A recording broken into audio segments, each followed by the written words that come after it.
السلام عليكم ورحمة الله وبركاته. نحمده ونصلي على رسوله الكريم. أما بعد، ربي اشرح لي صدري ويسر لي أمري واحلل عقدة من لساني يفقه قولي واجعل لي وزيرا من أهلي. ربي زدني علما. په مخکې حدیثونو باندې تاسې څه سوچ وکړئ که یا زموږ مخکې حدیثونه خو دا وه چې موږ خو ډېر د دې دعوا کوو چې موږ د الله سره محبت کوو، خو په اصل کې خو داسې نه دی. یعنې دا خو زموږ عملونه وایي، یعنې د هر چا د خوشحالولو لپاره خو موږ څه ناڅه کوو، او یا هم کم تر کمه د هغه شیانو څخه ځان ساتو، د هغه کارونو څخه ځان ساتو چې د بل نه خوښېږي.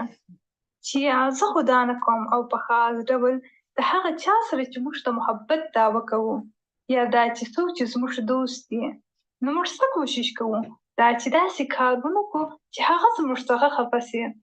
مګر په ورځ کې موږ ته څونه وارې دا فکر راځي چې زموږ رب، زموږ محبوب زموږ څخه خفه نه سي. د الله سبحانه وتعالی په نزد محبوب ترینه کار کم دی؟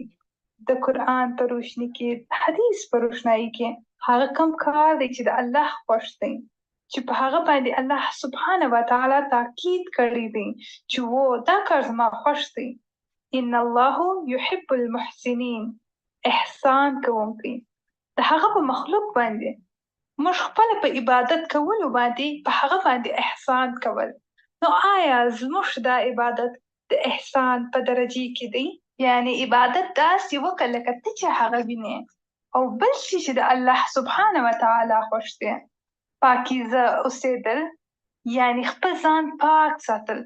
موږ خپل ځان د پاکولو څونه خیال ساتو، او د الله څه خوښ دی؟ د قرآن په روشني کې الله د صبر کوونکو سره محبت کوي. خو زموږ رویه ټوله ورځ څنګه یې؟ څونه وختونه راځي چې زموږ څخه د صبر خواهش کوي. نو آیا موږ په هغې کې صبر کوو؟ او توابین، او موږ خپل په غلطیانو باندې څونه وارې د الله خوا ته ور اوړو. او متقین، فإن الله يحب المتقین. الله ته خو ټول ښه کارونه ګران دي، خو دا هغه کارونه دي چې الله سبحانه وتعالی خپله فرمایلي دي چې دا ماته ګران عملونه دي، ما د دغو کارونو سره محبت دی. د انصاف کولو والاو سره الله محبت کوي. نو خبره دا ده، آیا په موږ کې هغه خاصیتونه موجود دي چې الله ته خوښ دي، الله ته ګران دي، او الله محبت ورسره کوي؟ او آیا موږ د دغه کارونو لپاره هڅه او کوشش کوو؟ ځکه چې دا خو نسي کېدای چې انسان به د محبت دعوه کوي او بیا د الله د نافرماني کارونه وکړي. په عربي کې یو شعر دی چې زه به ترجمه درته ووایم چې ته خو نافرماني کوې، خو بیا هم د دې دعوه لرې چې ته د الله سره محبت کوې. دا خو امکان نه لري. محبت هغه څوک کوي چې فرمانداري کوي. نو هغه کارونه، هغه خاصیتونه چې الله ته ګران دي، هغه په ځان کې پیدا کول دا تر ټولو ضروري کار دی. د قرآن مجید څه نور آیتونه هم موږ ته بیانوي. ته هیڅ وخت نیکي لاسته نسې رابرلی تر هغه پورې چې هغه خرڅ نه کړې چې هغه تاته ګران دی. هغه کوم کارونه دي چې الله نه دي خوښ، په خاص ډول چې د الله په کلام کې په واضح ډول ذکر سوي دي چې دا کارونه د الله نه دي خوښ. او دا رقم د حدیث په رڼا کې به موږ وګورو چې کوم کارونه د الله سبحانه وتعالی خوښ دي او کوم یې نه دي خوښ. یعنی د الله د محبت د حاصلولو لپاره به د هغو د بندګانو سره محبت کوو، مرسته به ورسره کوو. او د دې دلیل هغه حدیث دی چې الله سبحانه وتعالی ته ویل کېږي چې زه وږی یم، تا ماته څه رانه کړه، زه تږی یم، تا ماته څه رانه کړه. الله سبحانه وتعالی یې په جواب کې وویل که تا هغه ورځ زما هغه بنده تږی او وږی نه وای پرېښی، نو تا به نن زه خپل د ځان سره موندلی وای. په حدیث کې راځي د الله په نزد محبوب ترین عملونه هغه دي چې مسلسله یې، چې یعنې هغه دوامداره یې، که څه هم هغه ډېر لږ یې، مګر دا چې هغه مسلسله یې، جاري یې. یعنې داسې نه چې یو وخت جوش په چا باندې راسي او بیخي ډېر وکړي او بیا یې پرېږدي. او بیا په یو بل حدیث کې راځي لمونځ خپل په وخت باندې کول دا هم د افضل عملونو څخه دی. او دغه رقم د والدینو احترام، په سلام کې مخکې توب کول، سلام ښه عامول، یعنی د فرایضو د ادا کولو علاوه هیڅ شی انسان الله ته نشي نږدې کولی، او بیا هغه بنده مسلسل ډول د الله قرب او نزدیکي ځان ته حاصلوي د فرایضو په ذریعه، او د هغه رقم د نفلونو په ذریعه بیا هغه نور هم تیزیږي، نور نږدېوالی هم ورته کیږي. هغه کوم حالت دی چې د هغه په ذریعه سره انسان ډېر الله ته نږدې کیږي؟ سجده کول. وګورئ سجده څونه اسانه ده، خو موږ په څومره شوق د هغې خواته ځو. مخکې بل حدیث شریف راځي، اول خو باید دا ووایو چې موږ د محبت په درجو باندې پوه سو. زموږ محبت خو باید د الله سبحانه وتعالی سره اوسي، او د هغې بعد د هغه د رسول صلی الله علیه وسلم سره باید وي، او بیا د هغه خلکو سره چې الله ته ګران دي، او بیا د هغه کارونو محبت او هغه لارې محبت چې موږ الله ته نږدې کوي. نو په مخکې حدیث شریف کې راځي چې د کومو انسانانو سره او کومو خلکو سره موږ باید محبت وکړو. سیدنا ابو هريره رضی الله عنه څخه روایت دی چې نبی کریم صلی الله علیه وسلم وفرمایل یو نفر خپل د دوست په دین یې، خو په تاسو کې هر نفر دې دا ضرور وګوري چې هغه د چا سره دوستي کوي، د چا سره خپلوي کوي، د چا سره اړیکه ټینګوي په عام روزمره ژوند کې هم، او د هغه رقم د واده په اړیکه کې او د نورو ټولو اړیکو بنیاد ته به ګوري، ځکه چې د انسان ماحول په هغه باندې ډېر اثر کوي. په عامه دوستي کې خو به حتما ورته ګورو، خو هغه اړیکې چې مستقل ډول زموږ سره یې په هغې کې خو دا لازمي شرط دی، لکه څنګه چې په یو بل حدیث کې هم راځي چې د یوې ښځې سره د څلورو شیانو په بنیاد واده کیږي، خو په هغو کې به ته دین والا اختیار کوې. ولې؟ داسې ولې؟ د دین حفاظت به کیږي، او د آینده نسل اولادونو د دین ضمانت هم په دغه باندې دی. د کور ماحول به څنګه کیږي؟ نو یو کوچنی چې په کوم ماحول کې سترګې خلاصې کړي، نو د هغه ماحول کیږي. نبی کریم صلی الله علیه وسلم فرمایلی دی هر کوچنی په فطرت باندې پیدا کیږي، مګر د هغوی والدین هغوی عیسوي، یهودي او مجوسي جوړوي. نو ټول شان خو ځي، خو دین به ولاړې. د مثال په ډول دولت یا مال دا خو د تلو او راتلو شی دی. حسن او ښایست دا خو بېشکه ختمیږي. حسب نسب انسان ته فایده څه نه رسوي که د انسان اخلاق ښه نه وي، که څه هم انسان د څونه لویه خاندانه وي، خو که یې اخلاق سم نه وي، نو بیا خو د هغه څه قدر او قیمت نسته، ځکه چې مور و پلار خو چا ته فایده نشي رسوی.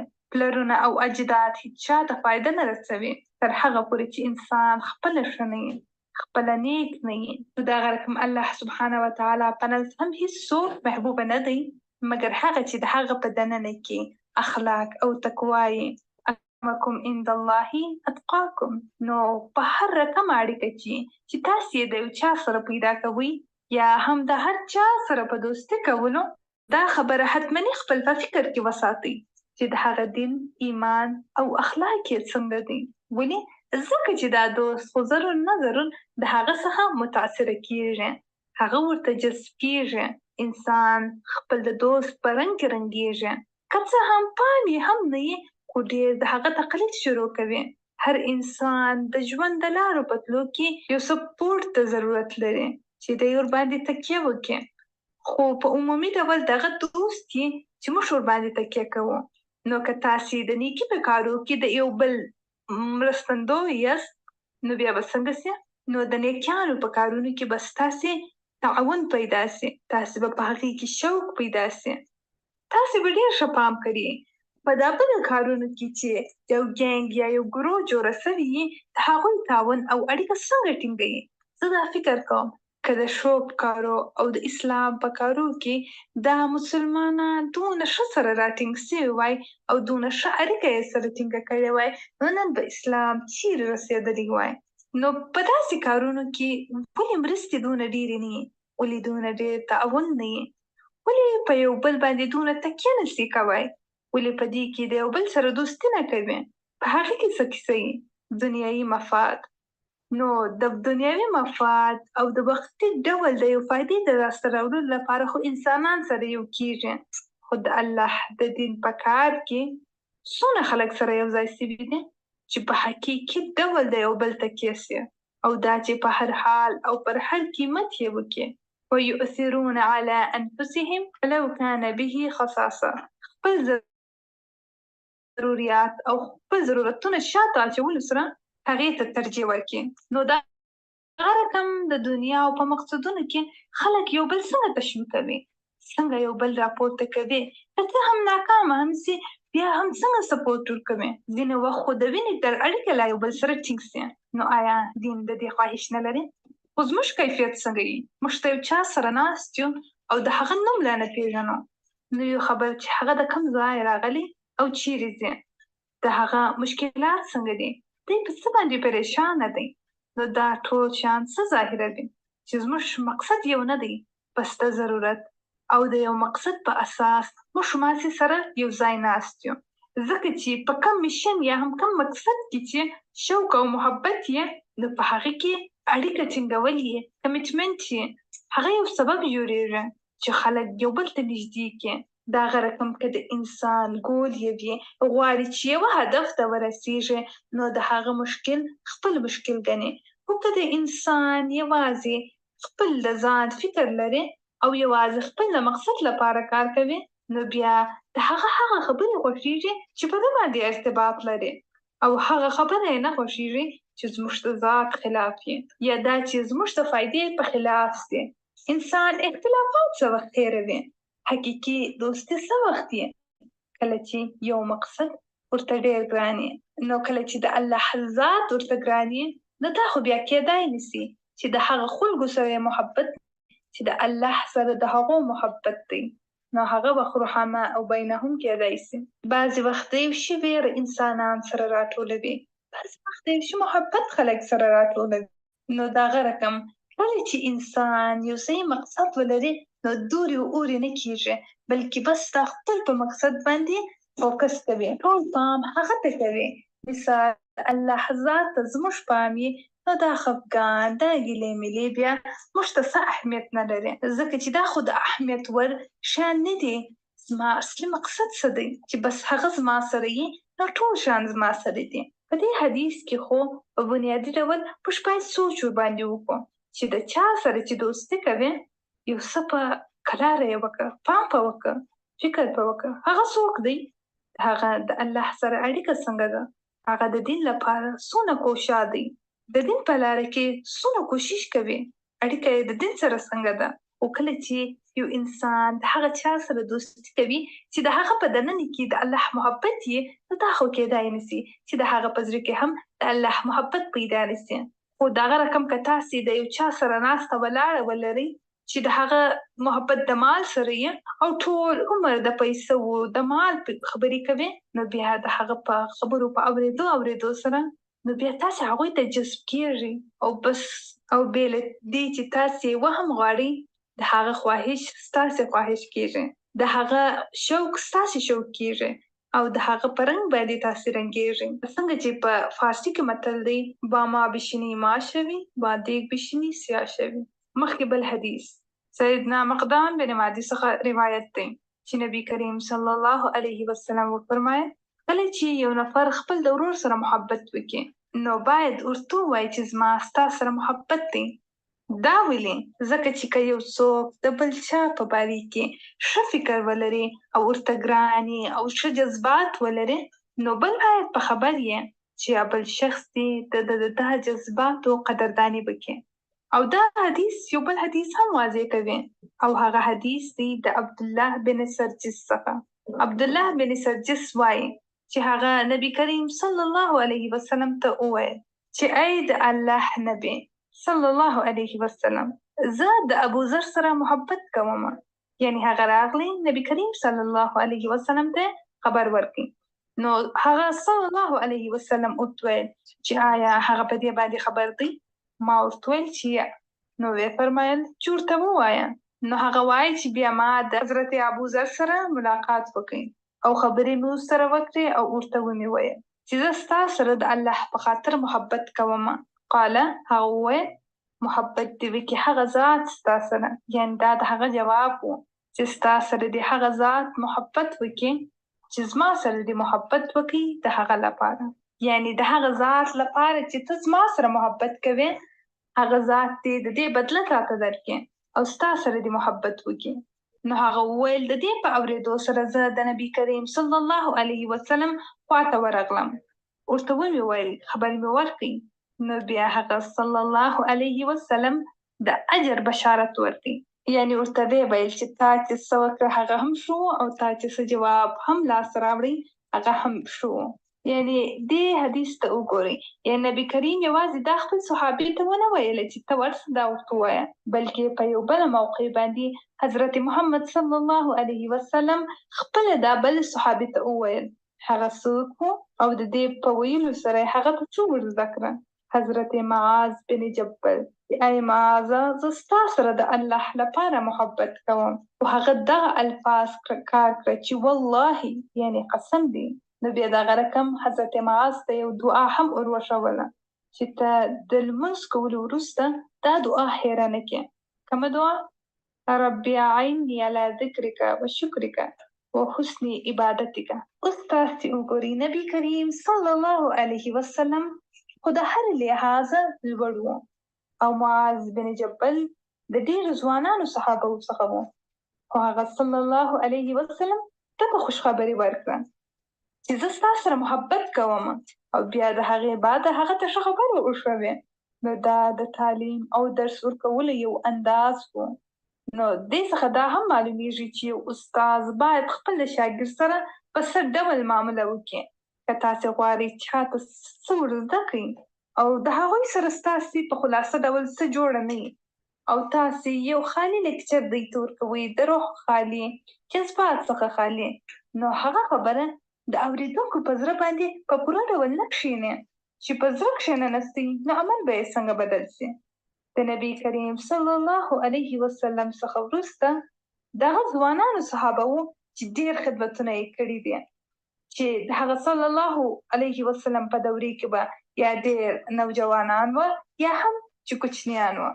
او نبی کریم صلی الله علیه وسلم د هغوی سره په انتهایی ډول د شفقت معامله کوله او هغوی ته یې چې څه ور زده کړه هغو صحابه د نبی کریم صلی الله علیه وسلم وروسته نورو ته ور ورسوله، آینده نسلونو ته یې ور ورسوله. او دا هغه رقم دی چې دین تر ننه پورې موږ ته رارسېدلی دی. نو د دین په رسولو کې، تعلیم ورکولو کې او زده کولو کې باید یو جذبات یې اړیکه ټینګول ډېر ضروري دی. او د دې حدیث څخه دا هم معلومیږي چې په دې کار په کولو کې د کوم معلم، مربي، استاد یا هم څه مشر په درجې کې څه کمی نه راځي. عام ډول خلک دا د نورو ضعف ګڼي چې دا چې ما ستا سره محبت دی زه ولې باید ورته ووایم؟ دا خو د غیرت خبره ده، د غیرت د خلاف خبره ده، داسې خو کېدی نسي، د دغه شي ویره یې نه یي او بیا خو به دی زما خبره ونه مني. ډېر مشران، ډېر والدین خپل د اولادونو سره د محبت اظهار نه کوي په څه سوچ باندې چې بیا به دوی زما څه نه ویریږي، بیا به دی زما په خوله نه کوي. په دغه خاطر یې همیشه ځان دوی ته یو ډار جوړ کړی او بیا دوی دغه فکر کوي چې په دې رقم به زه خپل خوف پر دوی باندې کښېنوم او زه چې پر دوی باندې سختي وکم، خپل خشنتوب ورښکاره کړم، نو دوی به زما ډېره خبره ومني. خو د نبي کریم صلی الله علیه وسلم طریقه د دې خلاف وه. د حضرت حسن او حسین او حضرت اسامه سره چې د هغه معامله وه او د هغه رقم د نورو صحابه کرامو سره چې هغه صلی الله علیه وسلم د وینې اړیکه نه درلودل، یوازې د دین او ایمان اړیکه یې ورسره درلوده، نو د دې ټولو سره د هغه معامله چې شوه د محبت معامله وه او هغه صلی الله علیه وسلم د خپل عمل سره موږ ته وایي چې داسې اړیکه چې د الله لپاره یې د نفس لپاره نه یې، نو هغې سره به دین ته فایده ورسیږي. د دین په لاره کې داسې کار کول، داسې اصلاح کول ډېر ضروري دي او ډېر فایدهمند هم دی چې کله تاسې په دې ویلو سره چاته اصلاح وکړئ چې ما ستا سره محبت دی، نو د هغې بعده بیا تاسې هغه ته هر څه ویلی سئ، ځکه چې په دې رقم یو اعتماد جوړیږي، اعتماد پیدا کیږي او کله چې اعتماد پیدا سي نو د انسان په اړیکه کې کوم خنډ یې، کوم خالیوالی یې، هغه ډکیږي او بیا په دې رقم انسان د یو بل سره ښه اړیکه ټینګوای سي. او کله چې د الله محبت پیدا سي نو د الله خبره منل اسانه کیږي. کله چې د نبی کریم صلی الله علیه وسلم محبت یې نو بیا د هغه په سنت باندې عمل اسانه کیږي. او بیا کله چې د قرآن محبت پیدا سي نو بیا د قرآن ویل، لوستل، تعلیم کول او تعلیم ورکول اسانه کیږي. که څه هم هغه ډېر سخت دی پر چا باندې. یعنې هر کار چې پر چا باندې دروند یې خو د هغه کار سره دی محبت وکړي هغه به لکه باد ورته سپک سي. نو د هغه رقم د نیکي هر کار چې که څه هم هغه څونه سخت دی هغه ورته اسانه کیږي. او د هغه رقم کله چې د انسانانو سره محبت پیدا سي نو انسان ته ورکوونکی جوړیږي. هغه ته څونه سخی کیږي، هغه ته خدمت کول د هغه لپاره ستړي کېدل بیا اسانه کیږي.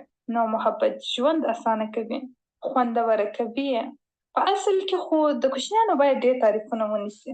د درواغو تعریفونه خو بیخي نه، ځکه چې دا خو دوی ته د درواغو اعتماد پیدا کوي. او داسې هم نه دی چې موږ هر ګړی بعد ورته وایي چې په دا کې دا خالیتوب دی، په تا کې دا بدي ده.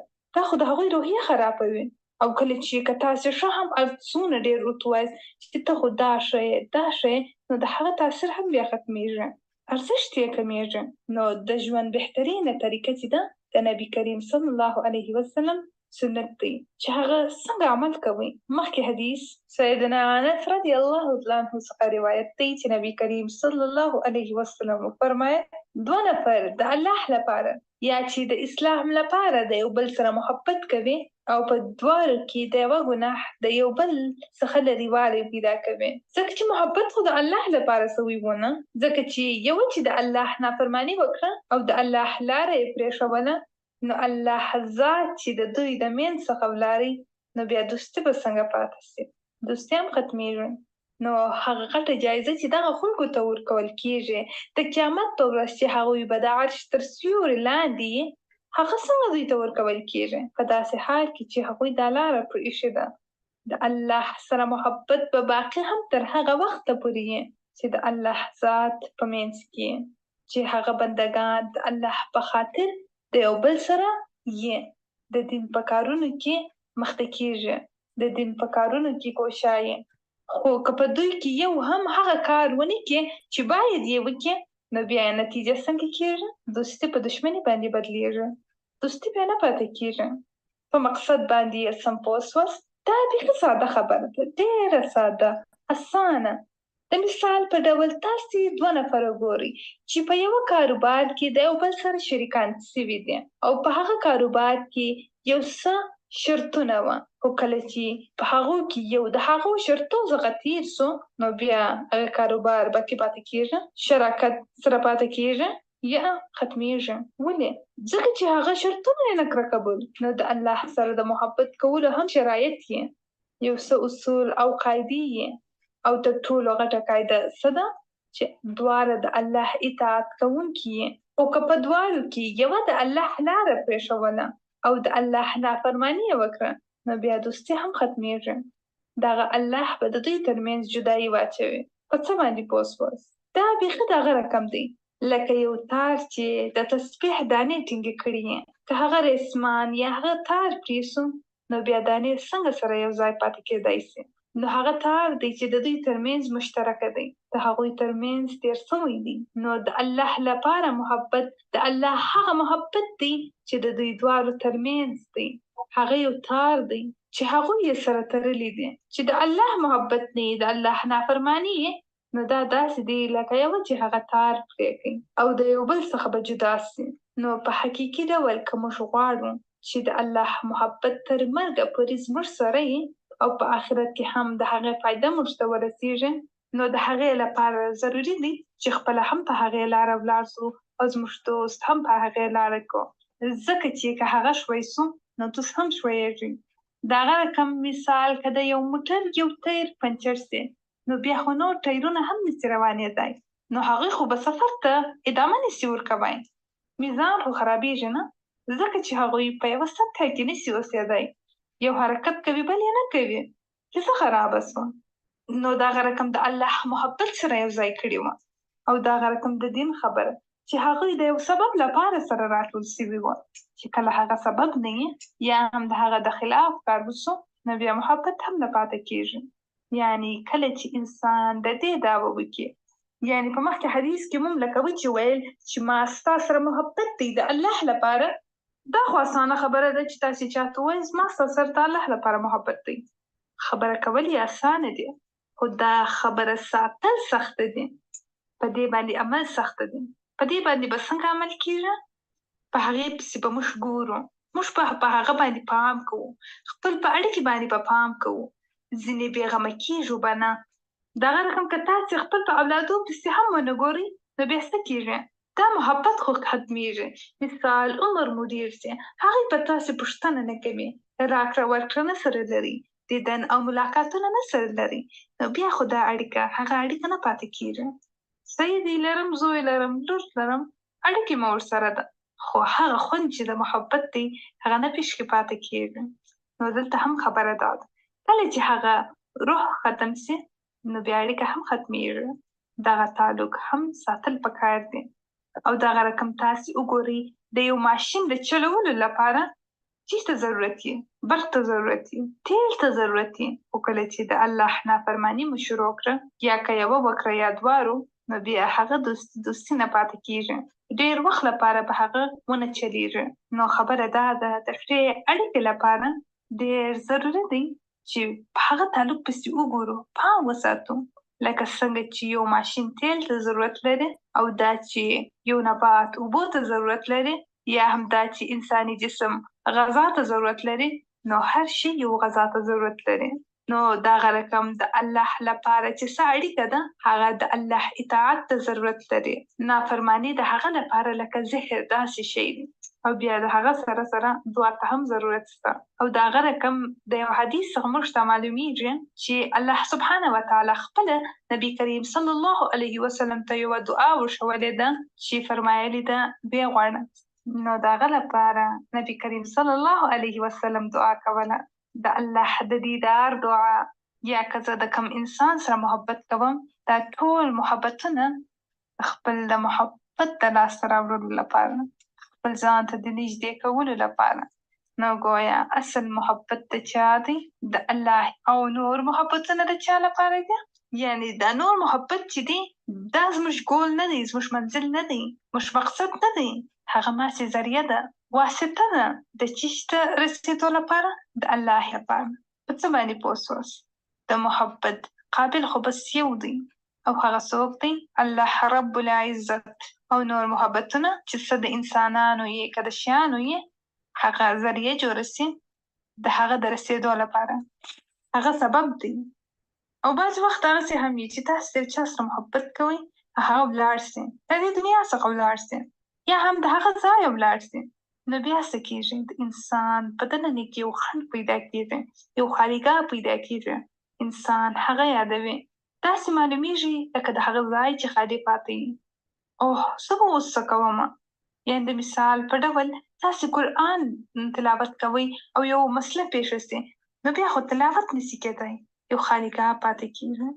کوم کار چې تاسې په ډېر شوق سره کوئ، په کولو تېش کېږي، تاسې هغه پرېږدئ، ستاسو څخه لرې کېږي، او په داسې کې بیا څه وکړو؟ بس پرېږدو؟ یعنې که تا زما څخه څه ګران شی واخیستی، نو د هغې په بدلې کې ما ته خپل محبت یا هم بل شی راکړه چې د هغه په ذریعه سره زه تا ته نور هم نږدې سمه. مثال په ډول تاسې په ژوند کې وګورئ چې د بعضې شیانو ستاسې ډېر شوق یې، یا دا چې د لوړ مقام، یا د یو خاص کار، اوس چې شو تاسې هغه نسئ کوئ، نو بیا ټول ژوند انسان څه کوي؟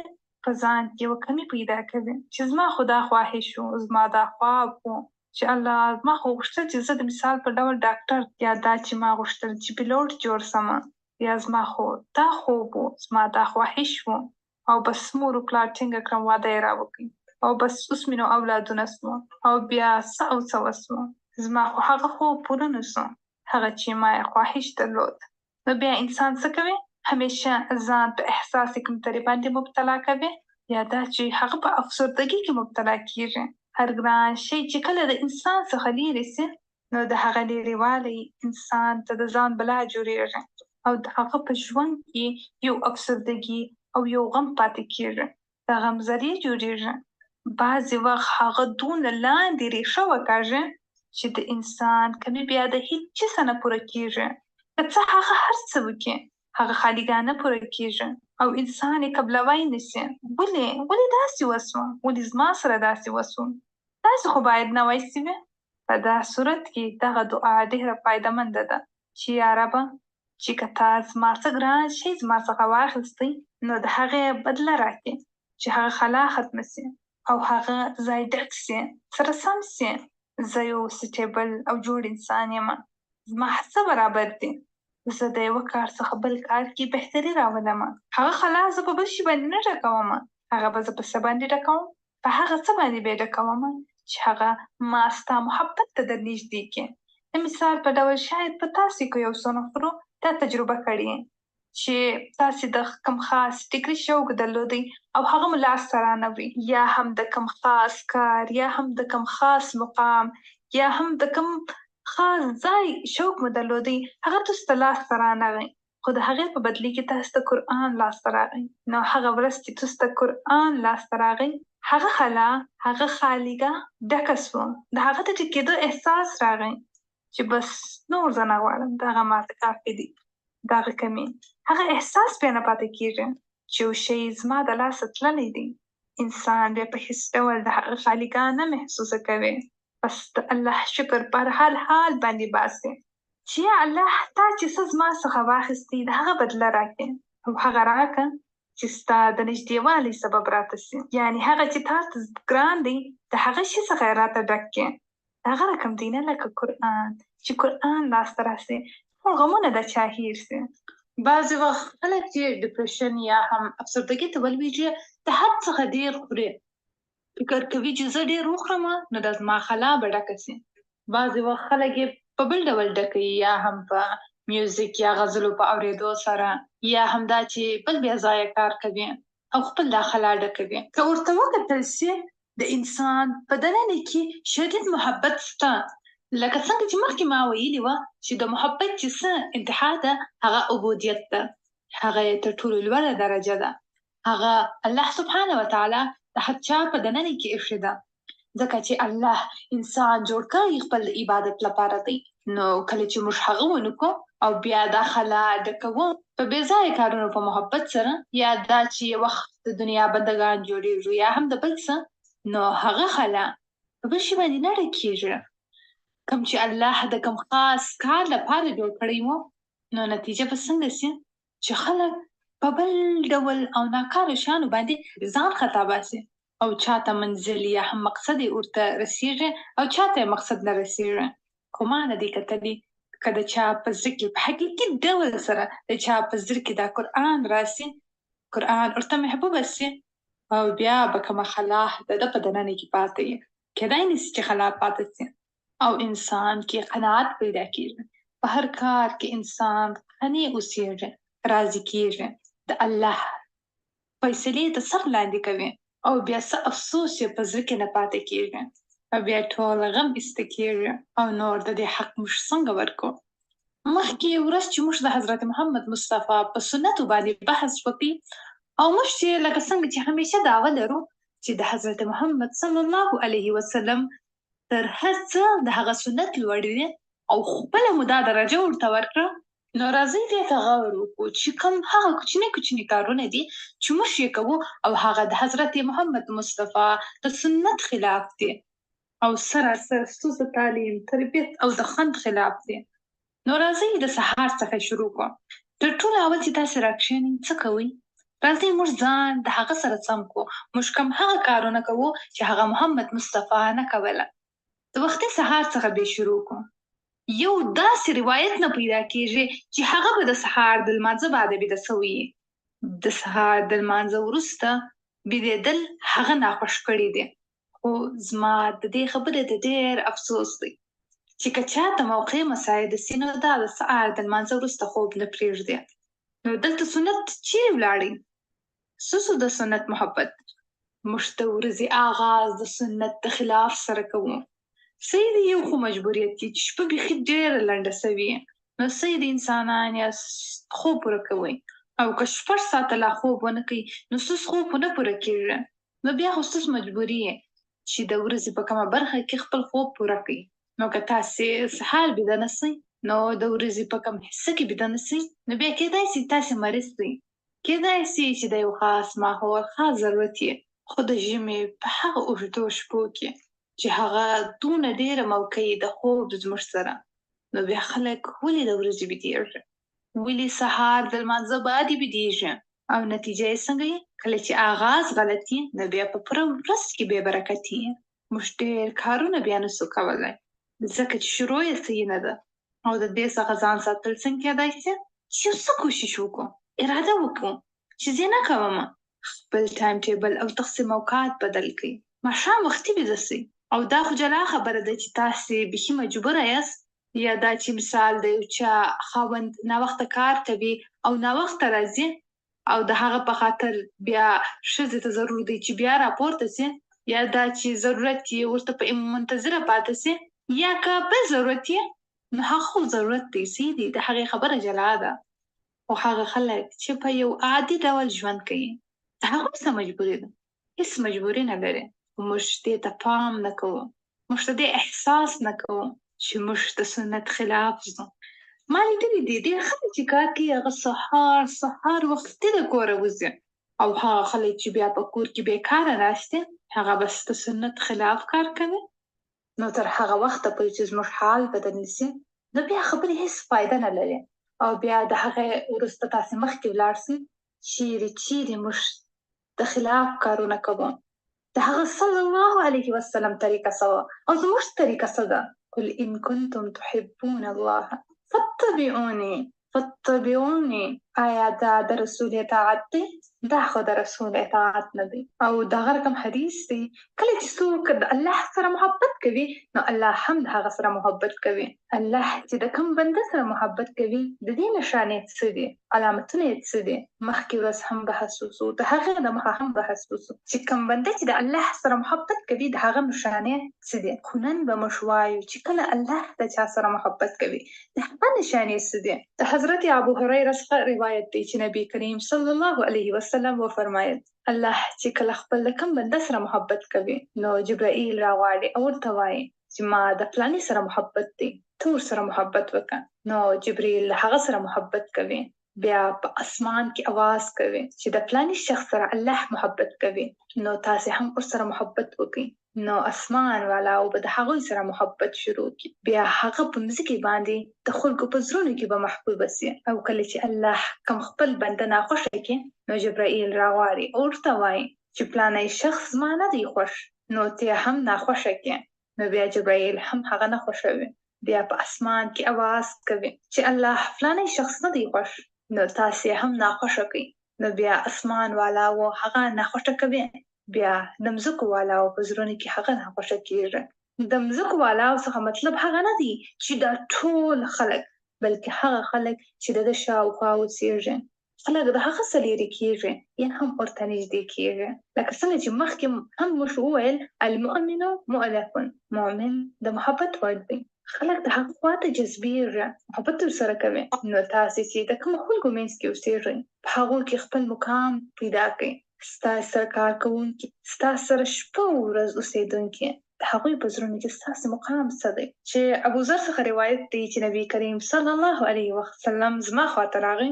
او راته دی ویل چې آیا تا ته پته ده چې الله ته کوم کار ډېر ګران دی چا ویل لمونځ چا ویل زکات نو هغه وفرمیل الله ته تر ټولو خوښ هغه څوک دی چې محبت کوي د هغه لپاره دښمني کوي د هغه لپاره او د دې اجر او پاداش څه دی د حضرت عمر څخه روایت دی چې نبی کریم صلی الله علیه وسلم وفرمایل یقینا د الله په بندګانو کې داسې کسان هم دي چې په آخرت کې د هغه د مقام په لیدو سره به شهدا او صالحین هم د هغه په مقام باندې رش کوي یعنی د هغوی د مقام خواهش به کوي نو موږ وفرمایل چې یا رسول الله هغه کوم څوک دی نو وی فرمایل هغه خلک دي چې د الله د خوشنودۍ د حاصلولو لپاره د الله د رضا د حاصلولو لپاره یې د یو بل سره محبت کړی دی او محبت یې کړی دی د الله د خوشحالولو لپاره که څه هم د هغوی ترمنځ څه خپلوي نه وه هېڅ راکړه ورکړه نه وه د هغوی چهرې سراسر رڼا ده دوی خپله رڼا دی په هغه وخت کې چې ټول به بیریږي هغوی به نه بیریږي، هغه وخت کې چې به کار د په غم اخته یې تی به غم نه لري. نو بیا یې دا آیت تلاوت کړي چې د الله د دوستانو به نه څه غم یې نه څه افسوس. او کله چې یو بنده د الله په خاطر د بل بنده عزت کوي، اصل کې هغه د الله تعظیم کوي. ګورئ مثال که تاسو د مال په وجه د یو چا عزت کوئ، نو په اصل کې خو تاسو د هغه مال عزت کوئ، تاسو خو هغه مال ته ارزښت ورکوئ. که د چا د ښایست په وجه هغې ته نږدېوالی ښکاره کوئ، احترام ښکاره کوئ، په اصل کې خو تاسې د هغه حسن احترام کوئ. دغه رقم که هغه هر وجه یې، نو دغه رقم کله چې انسان د چا سره محبت وکړي د الله په وجه، په اصل کې د هغه محبت د الله سره دی او الله به د هغه جواب ورکړي. حضرت ابو امامه څخه روایت دی چې نبی کریم صلی الله علیه وسلم وفرمایل چې د الله بنده کوم د الله بنده ځان ته ګران کړي، هغه خپل رب تعظیم وکړي، یعنی په اصل کې خپل رب ته اهمیت ورکړي، دین ته اهمیت ورکړي، نو یعنی د دین په وجه هغه د چا احترام کوي. نو د محبت باب نن کامل سو. سبحانك اللهم وبحمدك نشهد أن لا إله إلا أنت نستغفرك ونتوب إليك. ربنا تقبل منا إنك أنت السميع العليم وتب علينا إنك أنت التواب الرحيم. آمين ثم آمين. السلام عليكم ورحمة الله وبركاته. وعليكم السلام ورحمة الله وبركاته. جزاك الله